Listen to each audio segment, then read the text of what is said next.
Ang muling pagkabuhay ni Jesus ay kaiga-igaya, inaabangan at pag-asa. Si Mary Magdalene ang unang nakaalam, nakarinig ng tinig ni Jesus mula nang siya ay bumangon. Si Mary Magdalene ang unang nakakita at nakahawak kay Jesus. Siya rin ang unang nagbalita sa mga disciples and therefore to the world.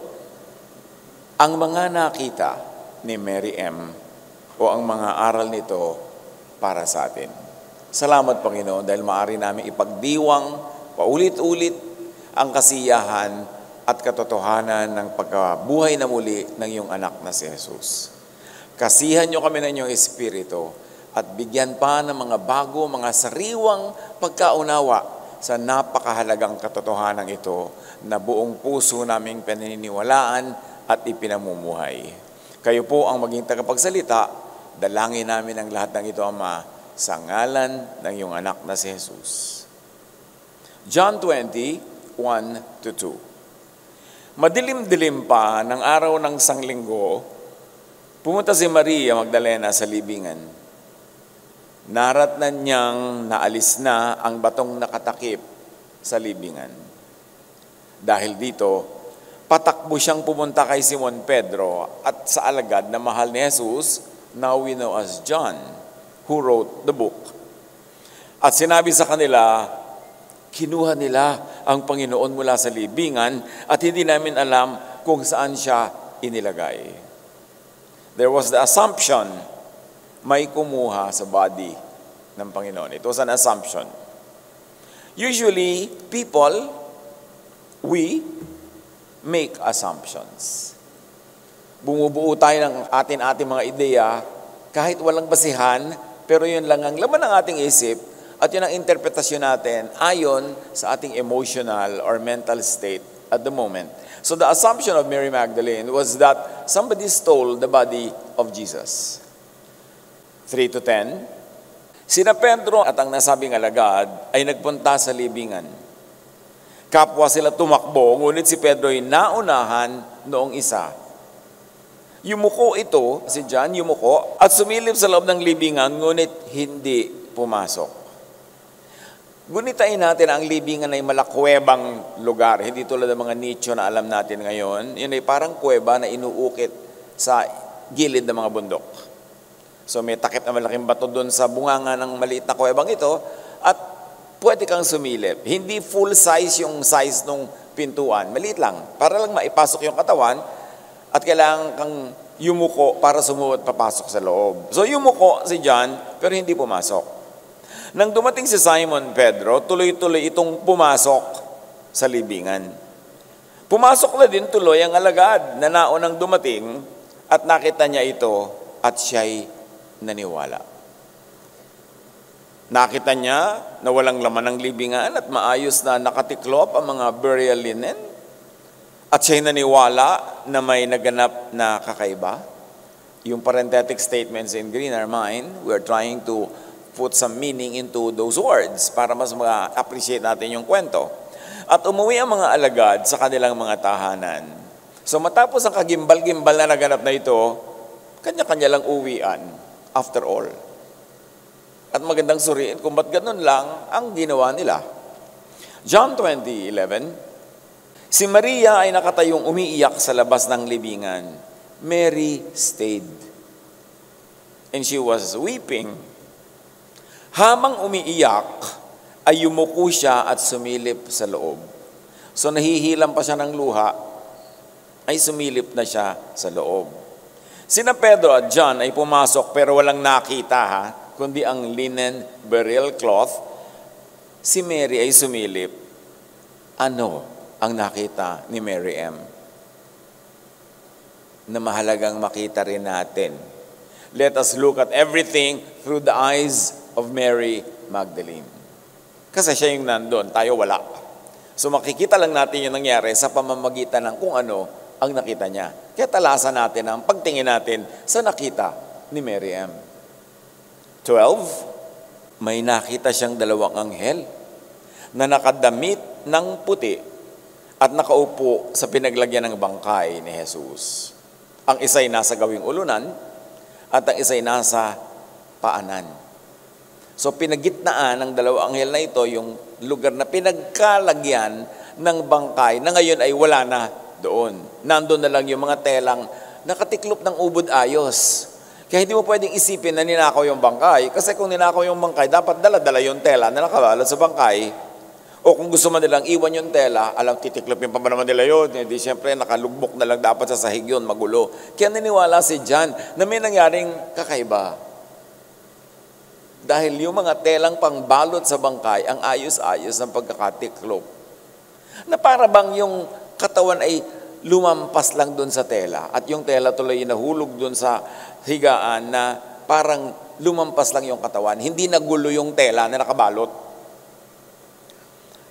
So, yung dalawang naunang lalaki na sumilip at pumasok pa nga, kahit pumasok sila sa malakwebang libingan, hindi nakita nila Peter or John or hindi nagpakita sa kanila ang mga anghel. This is a very interesting issue. Nakita or nagpakita kay Mary ang mga anghel? Ang mahalaga, sinabi sa atin, nakita niya. Bakit nakita niya? Tapos yung dalawang pumasok, hindi. There is a significant distinction worthy of deeper study. At sa ating mga pag-aaral, mga kapatid, hindi natin tinutuldokan ang lahat. Hinahamon ko kayo lagi na ituloy ang curiosity at pag-aralan pag-uwi nyo ang mga bagay-bagay para patuloy ang ating pag-aaral. Dapat participative ang paghahanap natin sa mga katotohanan. The men, uwian, but Mary M, walang uwian. May lesson ba dito na stay and you will see? Sobrang namang nagmamadali yung mga lalaki sa pag-uwi, di tuloy nakita yung mga anghel o di tuloy nagpakita sa kanila. Kayo, nagmamadali ba sa uwian? Nagmamadali ba tayo dapat pagka nananalangin, pagka nag-aaral, pag dumadalo ng mga gawain? Baka man makauwi tuloy, wala makita. Stay. John 20:13, tinanong nila si Maria, hindi lang nagpakita ang mga anghel, nakipag-usap pa. Babae, take note, ang first word nila, babae, bakit ka umiiyak? Woman, why are you weeping? Ang ganda ng tanong, leading. Yung tanong na papunta sa tamang sagot, hindi yung mema lang. Tanong ng wala namang katorya-torya at walang kapararakan kung saan pumupunta usapan. Kasi mali yung tanong. Pero pag maganda at tama ang tanong, patungo kayo sa isang magandang usapan. Uuwi ang asawa sa gabi, tanong agad ng asawa, sa kagaling, maganda o hindi magandang tanong? Kayo ang humatol. Kung saan uuwi ang ganong mga tanong. Now, this is pointing to and focused on the resurrection. Ang main topic dito yung resurrection eh. Sa tanong agad ng mga anghel, ba't ka umiiyak? Para pumunta doon ang usapan. Sumagot si Maria, kinuha nila ang aking Panginoon at hindi ko alam kung saan siya inilagay. Remember, dumating si Maria, madaling araw, may dadala mga pabango, mga spices, para linisin yung bangkay, ayusin, lagyan ng mga pabango at mga preservative. Kasi nga ay dali-daling inilibing ito, Sabbath na eh, noong Friday night. Hindi na pwede magtrabaho, kaya pagkababa sa krus, dali-dali na lang na inilagay doon, binalot at inilagay doon sa loob ng libingan na yun. Hindi na ayos, hindi nagawa yung mga sinasabi ng kanilang kaugalian. So madaling araw pa lang, nung lifted na yung Sabbath, pwede na magtrabaho, ando na yung Maria, dala-dala na niya mga spices together with her female friends. Kaya yung mga imahe ni Maria Magdalena na kuminsan na ipinuprosesyon sa mga kalsada pag Holy Week, may dala-dalang mga pabango, may mga dala-dalang kung ano-ano. Akala ng mga tao, napakabanidosa niya. Dadalhin niya yun sa libingan to anoint the body. So, hindi na halata, hindi napansin ni Mary M. na mga anghel ang kausap niya. Why? She was so focused on her mission to find Jesus' body. At tayo man, mga kapatid, kung focus ang gusto natin mangyari, maraming nagaganap sa harapan natin hindi natin napapansin, Kasi bulag tayo doon, nakatingin lang tayo doon sa gusto nating mangyari o sa hinahanap natin. She was still limited to and by her assumption. The assumption was somebody stole the body. May numakaw, may kumuha. Now, what lessons from Mary M. can we learn here? Remember, along the way, we will pick up lessons as much as we can. Kausap niya yung anghel, clearly state your case, your problem, your question. Know and make known what you want. Kahit sa pakikipag-usap natin sa kapwa, know and make known what you want. Malinaw dapat ang usapan para pumunta sa magandang ending. Verse 14, pagkasabi nito'y napalingon siya. At nakita niya si Jesus na nakatayo roon, ngunit hindi niya nakilalang si Jesus yon. This is a very interesting blocking. Nandiyan si Magdalena sa gitna, kaharap niya ang dalawang anghel na umupo sa ulunan at sa paanan ng pinaglibingan, parang triangle sila, tapos si Jesus nasa likod niya. So Mary was surrounded by 3 heavenly beings at one point. So nakita natin ang paramdam ni Jesus. Ba't hindi siya nagparamdam doon sa dalawang naon ng lalaki?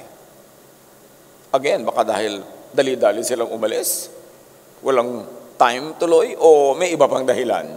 Isipin nyo, mga kapatid. Itong si Maria, napalingon. Napalingon naman siya. Lessons, seek and you will find. In fact, seek and you will be found. Hinahanap ni Maria si Jesus, si Maria ang natagpuan ni Jesus na nandun. Mga kapatid, ang hinahanap nyo, hahanapin din kayo. Kaya nakita nyo yung halimbawa may mga bisyo, kahit bagong salta sa isang lugar, 5 minutes pa lang, na-meet na nun lahat yung mga kabisyo niya. Nakakuha na siya ng supply. Nakilala na niya ang lahat. Kasi what you seek, seek you. Makiramdam, lumingon. May naramdaman siya, hindi naman siya tinawag eh. Basta siya ay napalingon. May dahilan. So, huwag idedma ang paramdam ng truth. May nararamdaman ka na, nagbabasa ka ng scripture, may nararamdaman ka, ito siguro itong meaning nito. Meron sinasabi yata ito sa akin. Ako yata ang kausap nito, lumingon. Converse with the vision, the feeling, para makuha mo kung ano ang mensahe from the spiritual world. Hindi nakilala agad ni Mary si Jesus, nor the angels. Was it about Jesus and the angels? Sila kayang dahilan kaya hindi sila nakilala tuloy? Or is it Mary's emotional and psychological state? Mahalaga na sa pag-aaral din natin ng mga Bible characters, mga nangyari sa kanila, ginawa nila, mag-refer sa sciences, sa psychology, sa psychiatry, even sa mga physical sciences. Kasi lahat ng mga sciences ay karunungang nagmula sa may likha. Ano ang sinasabi ng psychology, for instance? Intense emotions can impair cognitive functions, including recognition. Mary was not expecting to see Jesus alive. She was looking for his dead body.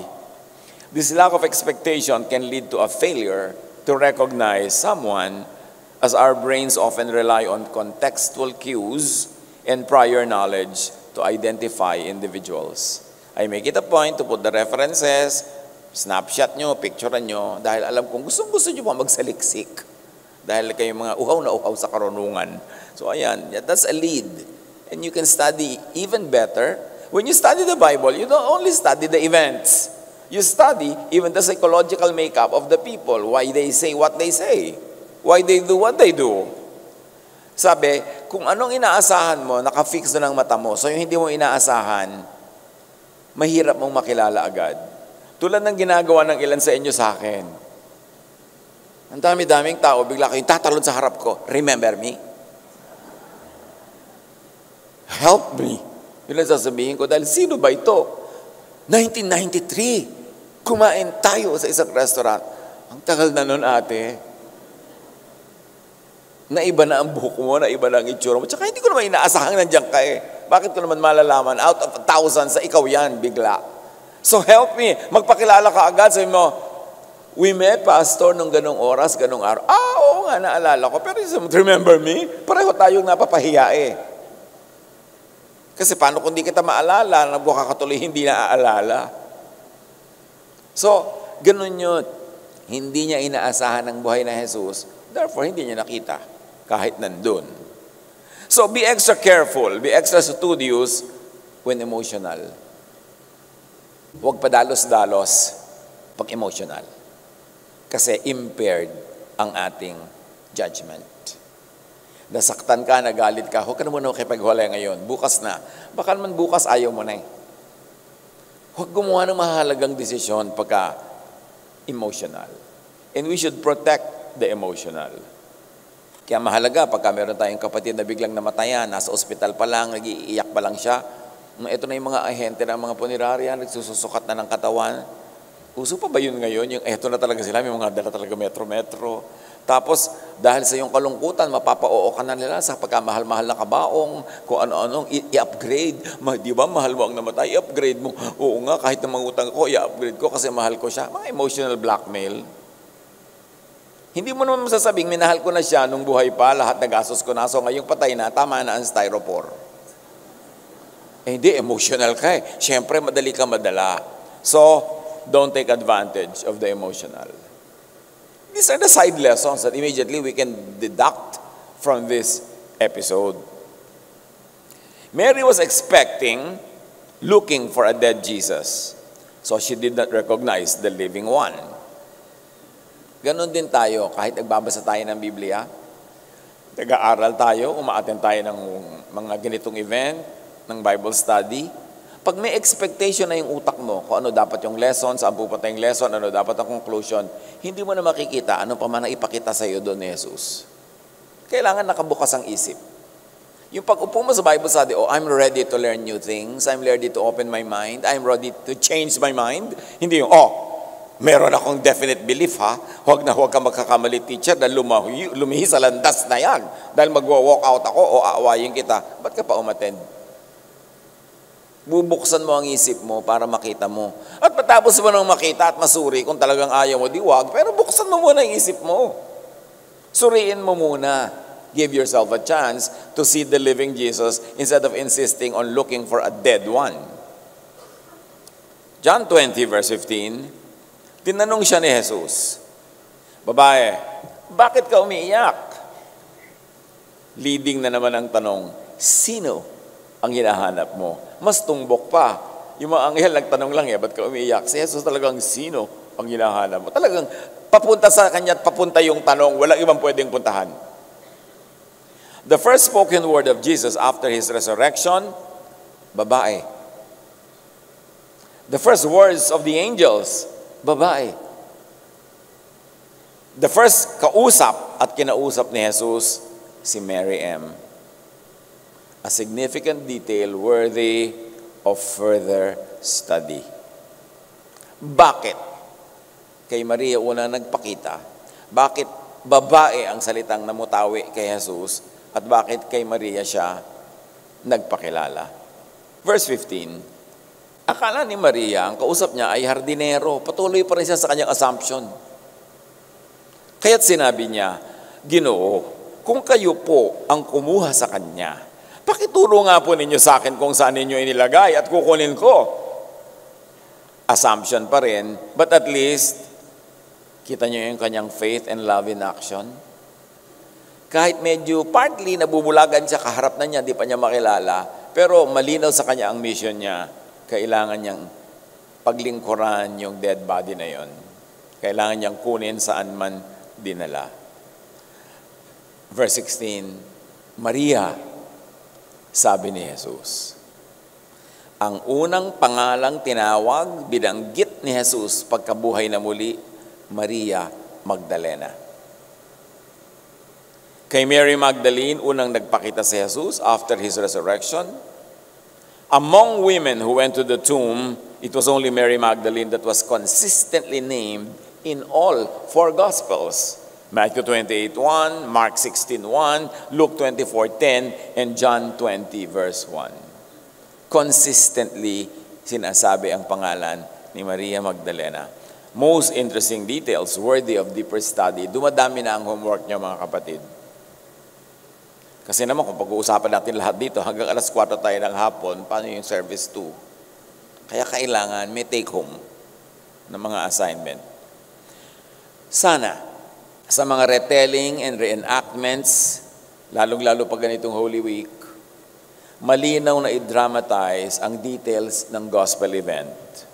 Si Mary Magdalene ang sinalubong ni Jesus. Si Mary Magdalene ang pumunta sa libingan. Marami kasing mga Mary noon, halos lahat ng babae, Maria ang pangalan eh. Kaya nililinaw nila kung sino yon, at dito nilinaw, ito si Mary Magdalene. John 20:16, humarap siya at kanyang sinabi, Rabboni, or guro. Yung mga Amerikano, sasabihin nila, Rabboni, pero that's an Americanized pronunciation.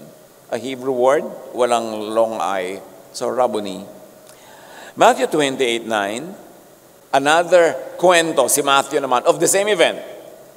Lumapit sila, yung mga babae, sa kanya. Remember, may mga kasamang ibang babae si Maria Magdalena. Hinawakan ng kanyang mga paa at sinamba siya.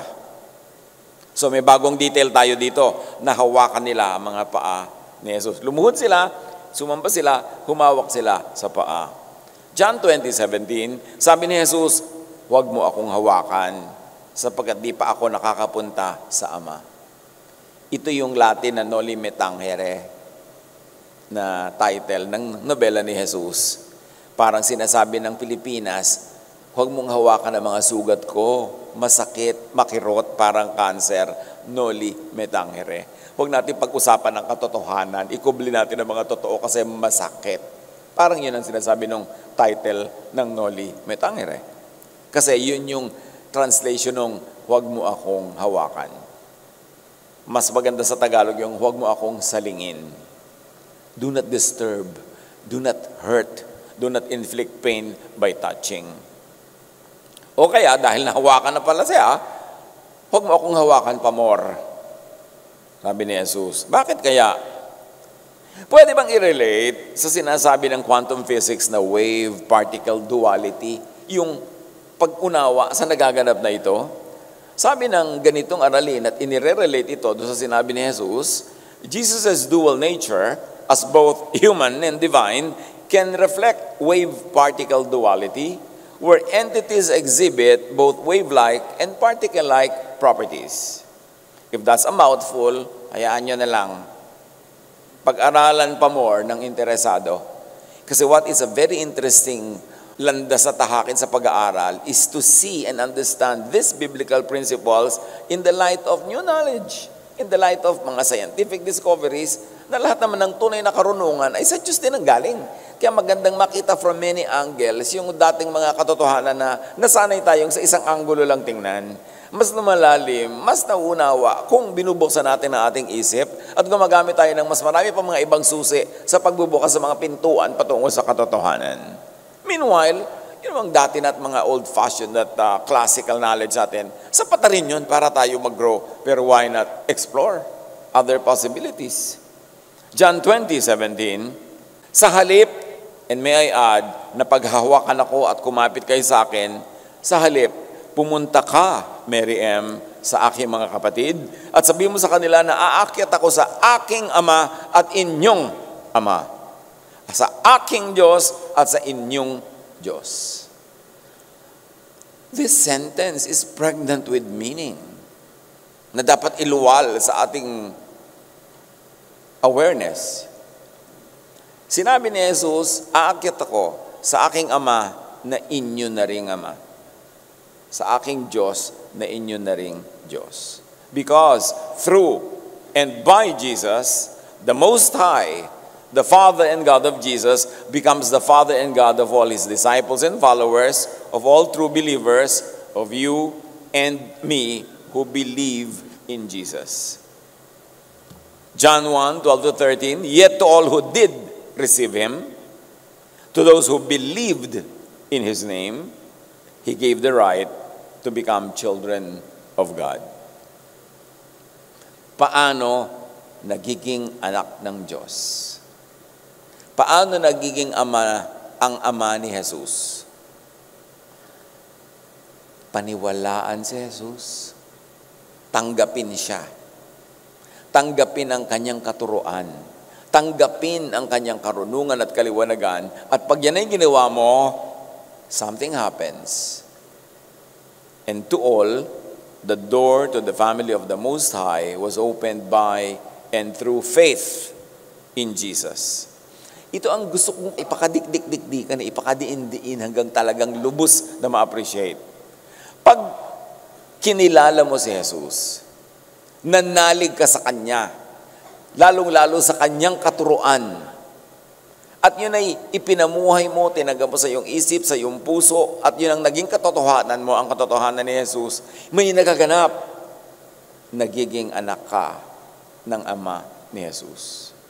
Nagiging anak ka ng Diyos. Walang inungkat dito na kahit anong relihiyon, walang inungkat na religious group, religious identity, religious corporation.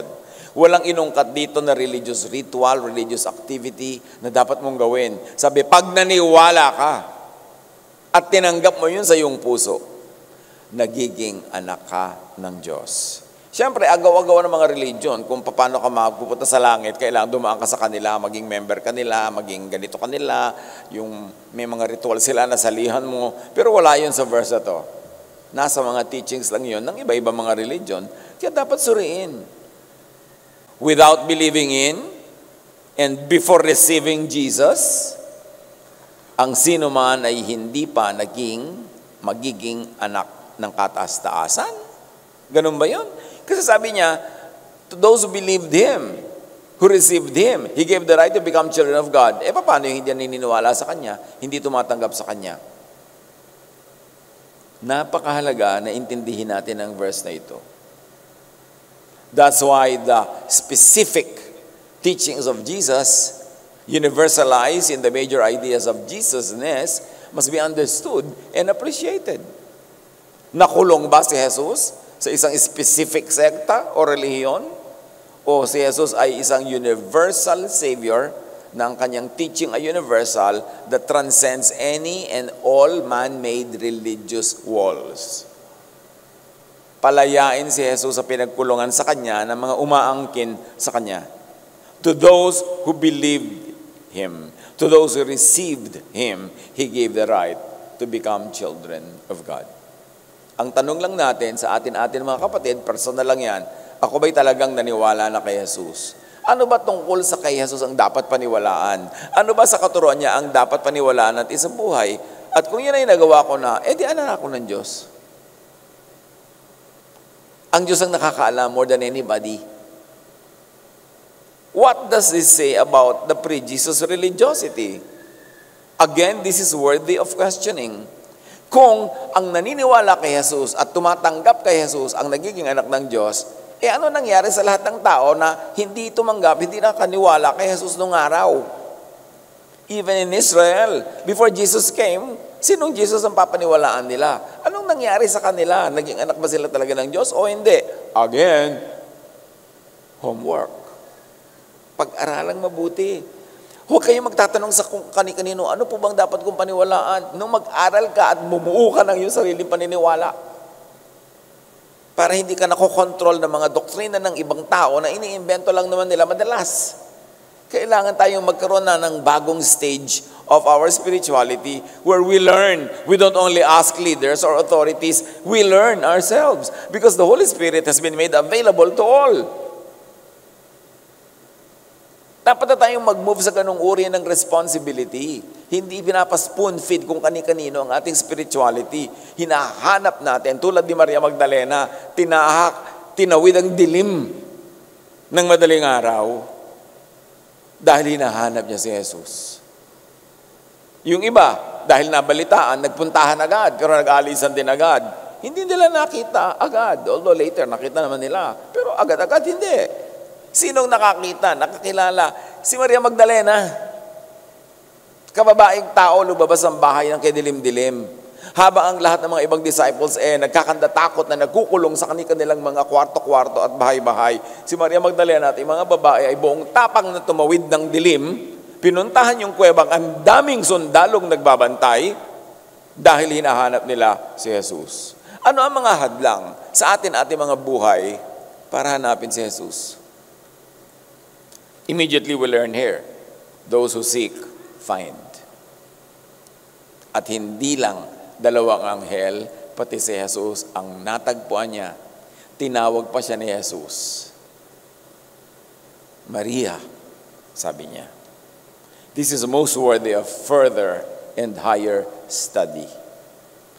John 20:18. Kaya't si Maria Magdalena ay pumunta sa mga alagad at ibinalita sa kanila, nakita ko ang Panginoon. At sinabi rin niya sa kanila ang mga sinabi sa kanya ni Jesus. Hindi na sinabi dito sa kwento ang lahat ng sinabi ni Maria na sinabi sa kanya ni Jesus. Kaya mahalaga rin pag-aralan yon. Ano-ano ang mga sinabi ni Maria na sabi daw ni Jesus sa kanya na ngayon ay ipinapasabi sa mga disciples. Ang nakita ni Mary M., the resurrected Jesus, or the resurrection of all true believers, because the rising of Jesus from the dead is the rising of all true believers from the dead. Nakita yun ni Maria. Nakita ni Mary M., the glory of the Most High, the triumph and victory of the Father's love. Na hindi na naig ang galit, ang puot ng mga religious leaders kay Jesus. Dahil sila man ang nagpapatay sa kanya, ay nabuhay na muli si Jesus na pagtagumpayan ang kamatayan. What else did Mary M. see? The clear declaration of Jesus' believers' inclusion in God's family. Naku, mahirap na issue yun nung araw sa Jewish Israel nung panahon ni Jesus. Hindi ka basta-basta maituturing na kasama sa family of God. Pero ginawa ni Jesus yun na ganon. Binuksan niya yung pinto. Whoever believes, whoever accepts, will become a member of that family. So John 20:17, na binasa na natin kanina at ulitin lang natin, sabi ni Jesus kay Maria, pumunta ka, sabihin mo, what is the lesson? What is to be observed? Unang inatasan ni Jesus si Mary M. to go and tell, meaning to speak, meaning to preach. Sa bibig ng isang babae, sa bibig ni Maria Magdalena, namutawi ang pinakamahalagang katotohanan sa kasaysayan ng pakikipagrelasyon ng tao sa Diyos o ng Diyos sa tao, na si Jesus ay nabuhay na muli. At siya ay pupunta sa Ama. At sino mang naniniwala sa Kanya ay magiging ama rin nila yung Ama ni Jesus. Diyos nila ang Diyos ni Jesus. At kung saan pumunta si Jesus ay doon sila pupunta. At kung paano bumangon si Jesus mula sa kamatayan ay ganoon din sila babangon. Unang-unang na-preach yan ni Maria Magdalena. Inulit niya sa mga disciples. And later on, yun ang inulit ng mga disciples sa iba namang mga tagapakinig. John 20:18, at sinabi rin niya ni Mary sa kanila, sa mga ibang disciples, ang mga sinabi sa kanya ni Jesus.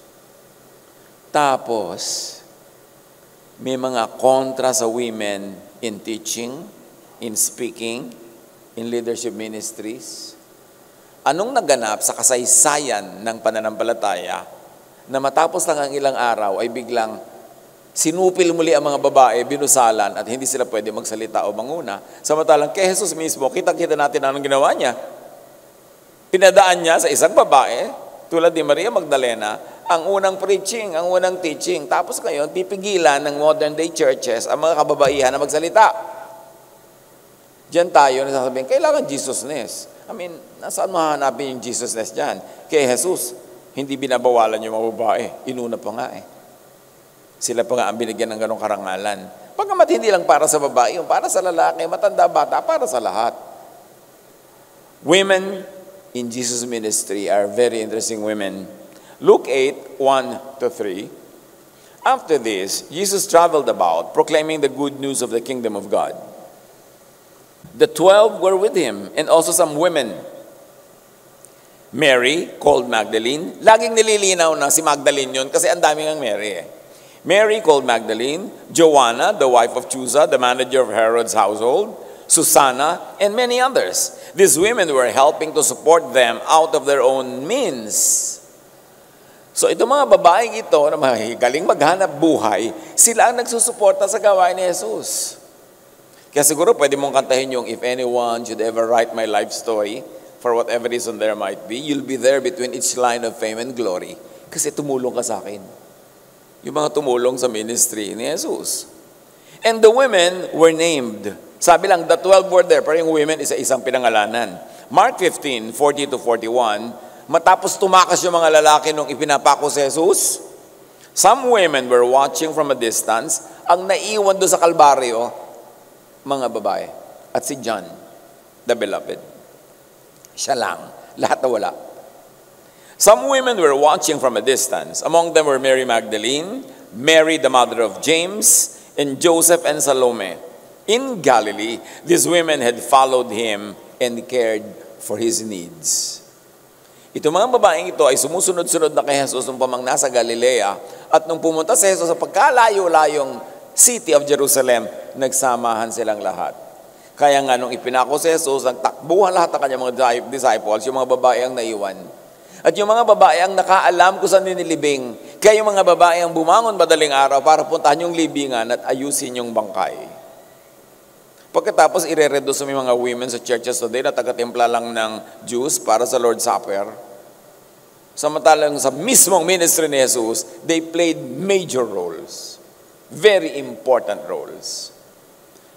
John 20:19, kinagabihan ng araw ding yon, na unang araw ng linggo, habang nakasara ang mga pinto ng bahay na kinaroroonan ng mga alagad dahil sa takot nila sa mga Hudyo, dumating si Jesus. Tumayo siya sa kalagitnaan nila at sinabi, "Sumainyo ang kapayapaan." What is the context? Fear of the Jews. Takot na takot sa mga Hudyo. Dahil mga Hudyo ang nagpapatay kay Jesus eh. Specifically, the religious leaders.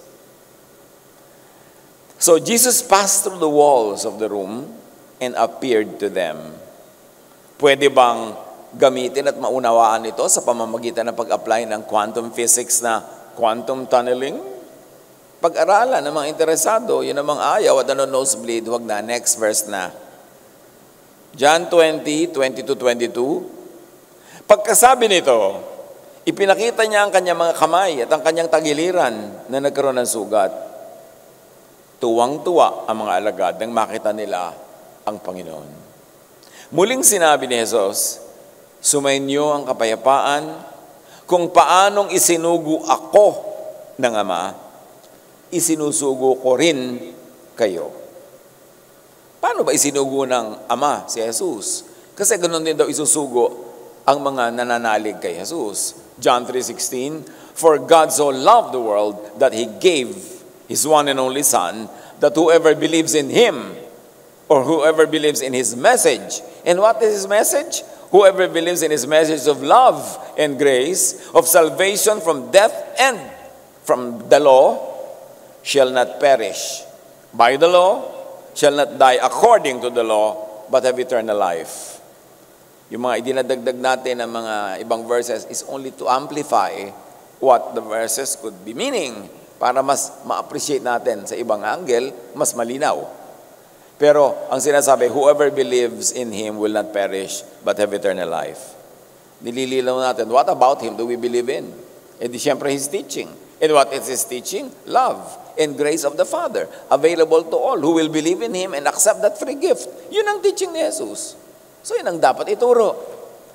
Jesus sends us, His followers, that whoever believes in us, in our message of love and grace, also of salvation from death and the law, shall not perish by the law, shall not die according to the law, but have and enjoy eternal life by grace. Sabi ni Jesus, ang sino mang maniwala sa aking katuruan, siyempre maliligtas sa kapahamakan, sa kamatayan, at mula sa epekto ng law, which brings death and guilt and fear. So, dumaan ang panahon, ang daming misyonero sa pangalan ni Jesus, sa pangalan ng Kristyanismo. Ito, tanong, ang message ba ng mga misyonerong ito all over the world is the same message of Jesus? Because the message of Jesus is a message of love. A message of inclusion of all people. A message of acceptance, forgiveness, and grace. Yan din ba ang message sa mga kumakalat sa buong mundo para maghasik ng mga katuruan? Sadly, marami doon ang itinuturo katuruan hindi ni Jesus kundi ng mga Pharisees. Nag-mission pa daw, pero ang dadali naman mga mensahe ng mga teachers of the law and Pharisees at ang kanilang madatna ng kanilang abutan at makinig sa kanila ay nagiging bihag ng law, nagiging bihag na naman ng mga tali na kinalag na nga ni Jesus. Kaya dapat natin maintindihan kung anong tunay na message ng resurrection, ng buhay na muli. Hindi lang yung mabuhay ka doon sa kabilang buhay, kundi dito man sa mundong ito, magkaroon ka ng bagong buhay, buhay na malaya, buhay na libre sa takot, libre sa mga kung ano-anong mga pahirap ng relihiyon, kundi libreng tumanggap ng grasya, pag-ibig ng Diyos through Jesus. We must clarify the message of our missions. We must clarify the message of those commissions. We must clarify the message of our teachings. And the commission, preach, spread, dispense the Father's, therefore Jesus' love and grace. Pupunta na rin lang tayo sa mga tao, magpapagod na magturo, yung dapat na ituro, yung itinuturo ni Jesus. Hindi yung itinuturo ng kung sino-sino. The Great Commission, teach, preach the teachings of Jesus, hindi ang teachings and legalism of the teachers of the law and Pharisees. John 20:20-22. Pagkatapos, di ba sabi ni Jesus, kapayapaan ang binibigay ko sa inyo, kung paano ko isinugo ng Ama, isusugo ko kayo. Pagkatapos, sila'y hiningahan niya at sinabi, tanggapin ninyo ang Espiritu Santo. Hiningahan niya. Merong definitive event na naganap at ibinigay niya ang Espiritong Banal. 1 Corinthians 15:51-57. Isang hiwaga ang sinasabi ko sa inyo, babaguhin tayong lahat. Ang ating katawang nabubulok ay mapapalitan ng hindi nabubulok. At ang katawang namamatay ay mapapalitan ng katawang hindi mamamatay. Kapag ang nabubulok ay napalitan na ng di nabubulok, at ang may kamatayan ay napalitan na ng walang kamatayan, matutupad na ang sinasabi ng kasulatan. Nalupig na ang kamatayan, lubos na ang tagumpay. Nasaan o kamatayan ang iyong tagumpay? Nasaan o kamatayan ang iyong kamandag? Ang sagot, wala. Wala dahil bumangon si Jesus mula sa libingan. Wala dahil si Jesus ay binuhay ng Ama mula sa langit. Wala dahil si Jesus ay nabubuhay na ngayon magpakailanman. At sino mang nananalig kay Jesus, tumanggap sa Kanya, ay mayroon din ganitong buhay na walang hanggan. So nasaan ang talab ng kamatayan? Wala. Mga kapatid, bitawan na natin yung fear of death. Huwag niyo nang problemahin kung ililibing kayo sa ataol, ibabaon, ikakremate. Irrelevant lahat yan. Nasa kamay ng Diyos kung paano tayo bubuhayin muli. Wala sa method ng paglilibing sa atin yan. At sa pagpapatuloy, magpasalamat tayo sa Diyos na nagbibigay sa atin ng tagumpay over death sa pamamagitan ng ating Panginoong Hesukristo. Focus on that. Ang ating pagtuunan ng pansin ay talaga bang nanalig na tayo kay Jesus at tinanggap natin? Yun lang. Ipinamumuhay natin. Ano ang mga bunga nito na pwedeng masukat? Pabawas ng pabawas ang iyong takot sa kamatayan.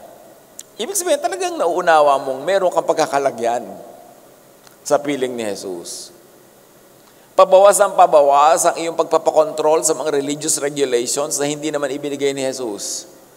Padagdag ng padagdag ang feeling mo ng luwag ng dibdib, luwag ng loob, nawawala mga gapos at mga tali na inilalagay dyan ng mga Pharisees.